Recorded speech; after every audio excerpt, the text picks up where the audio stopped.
حضرت فاطمہ رضی اللہ تعالیٰ عنہا فرماتی ہیں، ایک اندھا اجازت لے کر حضرت علی علیہ السلام کے گھر میں داخل ہوا۔ رسول صلی اللہ علیہ وسلم نے دیکھا کہ فاطمہ وہاں سے اٹھ گئیں۔ رسول اللہ نے فرمایا، بیٹی یہ تو اندھا ہے۔ فاطمہ نے جواب دیا، بابا اگر وہ مجھے نہیں دیکھ سکتا میں تو اسے دیکھ رہی ہوں۔ اگرچہ وہ دیکھتا نہیں لیکن عورت کی خوشبو سونگھ تو سکتا ہے۔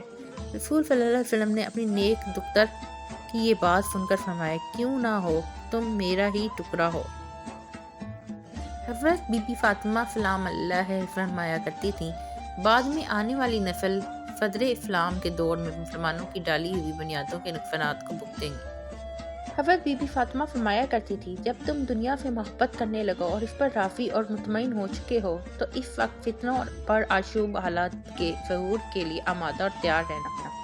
حضرت بی بی فاطمہ زہرا سلام اللہ علیہا نے فرمایا، ہمیشہ اپنی ماں کی خدمت کیا کرو کہ جنت ماں کے قدموں کے نیچے ہے۔ حضرت بی بی فاطمہ الزہرا سلام اللہ نے فرمایا، خداوند عالم نے تمہارے اخلاص کی استواری و برتری کے لیے روزہ قرار دیا ہے۔